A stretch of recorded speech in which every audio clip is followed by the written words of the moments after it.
Ito na ata ang pinaka-affordable na townhouse dito sa 13 Martires, Cavite. Yung Catalina model namin dito sa Golden Horizon Courtyard. So may lot area ng 41 square meter at 42 square meter na floor area. Bare finish po siya, pang turnover, provision for 2 bedrooms at 1 toilet and bath. So ano pang hinihintay natin? Let's unlock your dream home.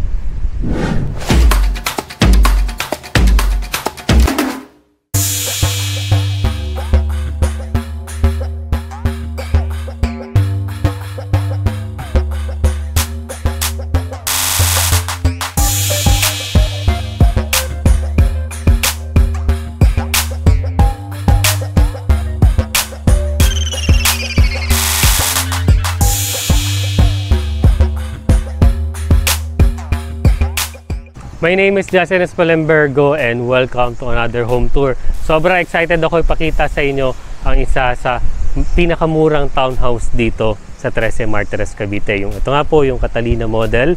So bago natin start ang tour natin dito sa Catalina model, kung bago ka sa akin channel, please like, share this video and subscribe to my channel. We're also on other social media like Facebook, Instagram at TikTok. So start na natin yung tour natin dito sa Catalina model. So yung Catalina model natin, townhouse po siya dito nga sa Golden Horizon Courtyard. So may mga available pa po tayong unit kung gusto mo ng main road, perimeter lot, or yung end unit, may available pa tayo na Catalina model dito. So ito nga po yung ating Catalina model. So pansinin po natin yung ating pinaka-facade. So facade natin, so napaka-basic lang po ng kanyang design. So kulay natin ang ganda ng kanilang combination. Tapos meron tayong space dito. Kung magpa-park ka ng motor mo, kasyang-kasya po dito yan. So, may mga parking space lang po dito sa mga end unit natin. So, kung inner unit ka, katulad nito, so pwede ka naman park kung may tricycle ka or motor. Kung wala naman, pwede mo syempre gawing garden space. Yan, yan. So, tuloy na po tayo dito sa loob. So, ito na po yung pinaka-actual turnover natin for the Catalina model. So inner unit po ito. Yung ating pintuan po is flush metal door. Malapad po siya at ang hamba natin dito is flush metal door din po. So tuloy po tayo dito sa ating Catalina model. So napansin nyo po, bare finish po siya upon turnover. So ito na po ang actual natin. So makinis naman po yung walls natin upon turnover. So skim coat mo na nga lang yan. Tapos syempre pipinturahan mo nung gusto mong kulay. So ito nga po, yung gawa rin po pala ng bahay na to, yung pinaka-built ng bahay na to is LBB po yung ginamit nila or load-bearing blocks po siya. So magandang klase po yan ng mga hollow blocks dahil buhos po, parang pantay-pantay po yung pagkalagay niya tapos bubuhusan po siya. So kaya po, dahil load-bearing blocks po siya, mataas po yung ceiling natin, di ba? So ang ganda ng ceiling niya, so high ceiling siya. So height ko po is 5'8". Yan, so yan po, mataas pa po yung ceiling natin. Pwede nyo pang gawan siya ng design na gusto nyo, yung mga hidden lights dyan. So pwede nyo gayahin yun. So ito nga po yung living space natin for the Catalina model. Malapad po yung bahay na to eh. So ito nga po yung staircase natin. Yung staircase natin, ang pinaka-frame niya po, gawa po siya sa bakal. At ang mga apakan po natin is gawa naman siya sa kahoy. So idea po, kung gusto nyo gawin, pwede nyo i-close tong area na to. May pintuan dito para sa storage nyo dito sa ilalim na hagdanan. So dito mo pwedeng ilagay yung TV mo. So sa space na to, yung pinaka mo na lang, sofa na lang yung ilalagay mo. So moving here, dito sa ating kitchen as well as the dining space. Yan, pwede mo lang yung dining space mo. Tapos ang kitchen natin, ang ganda ng kitchen natin, yung countertop niya is naka-tiles na, ceramic tiles. Tapos naka-stainless steel sink tayo, syempre may faucet tayo dyan sa area na yun. So pwede mo lagyan ng syempre ng mga base cabinet dito. Tapos overhead cabinet sa area na to. So, ang ganda ng tignan. So, pwede mo lagyan refrigerator mo dito. Yan. So, ito naman po yung pinaka-toilet and bath natin dito sa ating Catalina model. So, medyo pagpasensyahan nyo na medyo may mga gamit po. Pero ito po yung actual turnover natin. Naka-tiles na po siya na ceramic tiles. Tapos, sa accessories po natin, ganda ng accessories, royal turn, as well as the lavatory. Tapos, yung syempre, meron tayong shower space dito, may shower head tayo, may lagayan ng sabon, at pataas yung ceiling natin. So, nasa sa inyo na to kung gusto nyo kulayan or gusto nyo retain yung parang industrial look. Pwede yan.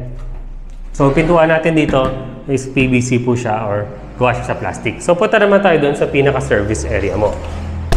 Yan. So, ito na po yung pinaka-service area. So, malaki po ang space natin for the service area o yung pinakalikod na bahagi nung iyong bahay. So, hanggang dito po yung pinakalat nyo.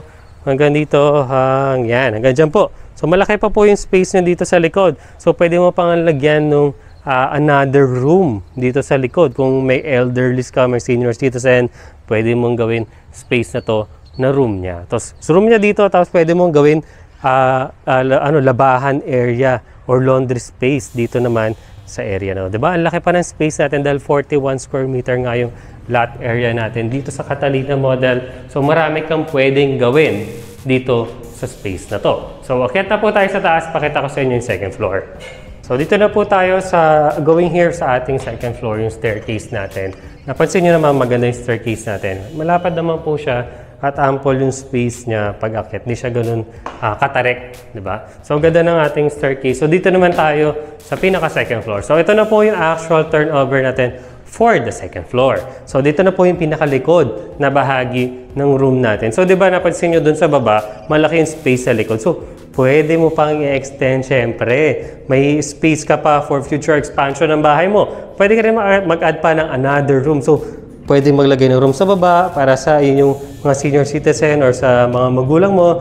Dito naman sa second floor, dalawa. Tapos pwede ka pa ulit maglagay ng isang room sa baba. At pwede ka na syempre maglagay ng toilet and bath dito sa second floor. So malaki pa yung space dito na magagawa mo or ma-expand mo pa itong bahay na to. So ito naman yung pinaka-front part ng bahay dito sa second floor. So ito na po, pwede mong lagay ng isa pang room dito sa area na to. At ang lahat po pala ng mga bentana natin dito sa Catalina is metal encasement po siya. So ganun po yung pag-open niya. At may mga grills na po siya. So syempre, less gastos. So ito naman po, naka-ready na po yung ating mga switches or mga electricals natin. At ang maganda rin sa Catalina model, yung ceiling niya, insulated na rin. So yan, insulated na siya. So mataas din yung ceiling natin dito sa second floor. Syempre, papa-hardiflex mo or fiber cement board mo na yan. Perfect na yan. So, punta naman tayo sa part na gusto mong malaman. Sir Justin, magkano po ba yung Catalina model? Interested ako dyan. So, baba tayo, pakita ko sa inyo yung price. I hope na gustuhan mo yung tour natin dito sa Catalina model. Diba ang ganda ng bahay na to? Ang daming space for future expansion. So, ito nga po yung price niya. Ito ay for Pag-ibig financing po. So, ito po, i-flash ko na lang po dito sa screen yung pinaka-price niya po. So, Pag-ibig financing po ito. So, dito pala sa Catalina model, may mga available na tayo for construction, ready for occupancy, may available tayo dito sa Catalina model. So, ito nga po yung price. Paka-screenshot na lang para may copy po kayo ng price na to. This is for the inner unit Pag-ibig financing. 40.50 square meter na lot area at ang floor area niya is 42 square meter. So for the total contract price, that is 1,737,160 pesos po.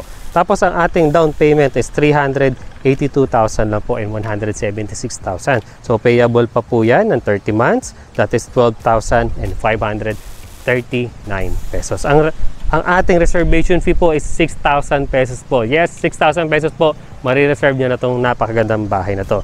At ang monthly amortization natin sa Pag-ibig for 30 years max, that is 8,453 pesos po. So, ganun lang po kababa ang monthly amortization natin dito sa Pag-ibig financing. So, ang required income po natin, kung gusto mong ma-avail itong bahay na to, dapat ang income mo is 24,152 pesos para ma-avail mo. Kung yun yung sahod mo, 24,152, pwede mo nang ma-avail itong bahay na to. So dito na magtatapos yung tour natin dito sa Catalina model. I hope na gustuhan mo to at kung interested ka sa bahay na to, you can message us on our messenger or our Facebook. Yung link po dyan sa pinakaunang link po dyan sa description sa baba. Click nyo lang po yan, diretso na po yan sa aming messenger. I hope na gustuhan nyo to. Kung ikaw pala ay OFW or local employed, kung gusto mong malaman kung ano yung mga requirements, PM nyo lang po kami dyan. Isa-send ko po sa inyo yung mga requirements na kailangan. So dito na po magtatapos yung tour natin. I hope na gustuhan mo to. Please like, share this video, and subscribe to my channel. We're also on other social media like Facebook, Instagram, at TikTok. Thank you so much for watching and see you on the next one.